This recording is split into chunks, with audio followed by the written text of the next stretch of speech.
Hey everyone, today's video is all about your cervix.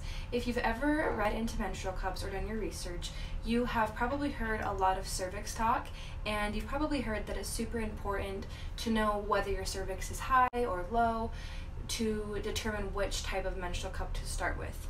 Some of the questions that we do get are, is it normal for my cervix to move during my period, and where exactly is my cervix? And these are some questions that I will go over in this video.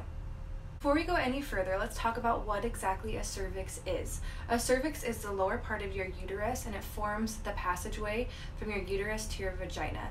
It is firmer tissue, it is more firm than vaginal tissue, and it can often feel like the tip of your nose. It is in the form of a dimple or a little slit, and it definitely does move all throughout your menstrual cycle, and that is perfectly normal.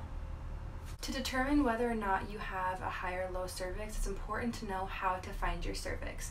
This is something that should be comfortable for all of us, but we totally understand if it's uncomfortable in the beginning, but you do have to put a finger into your vagina and kind of feel where the cervix is. So to do this, just simply lift a leg up on the toilet or in the shower, insert a finger into the vaginal canal, and keep going until you feel what feels like the tip of your nose. It's very obvious because, again, it is harder tissue, and this is your cervix. Depending on where you're at in your cycle, the position of your cervix can change.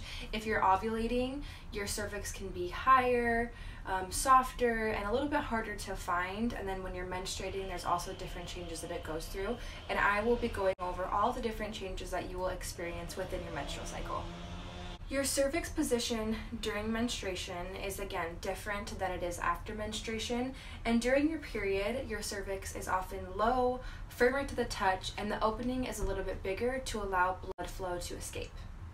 Because of this, it is important that you measure your cervix right before your period starts if you're trying to figure out where your cervix is, to figure out which menstrual cup will fit you best.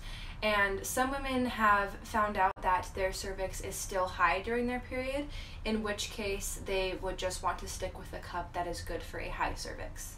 Moving right along, after your period ends, your cervix will remain low and firm for a while, and the opening of your cervix will begin to close back up.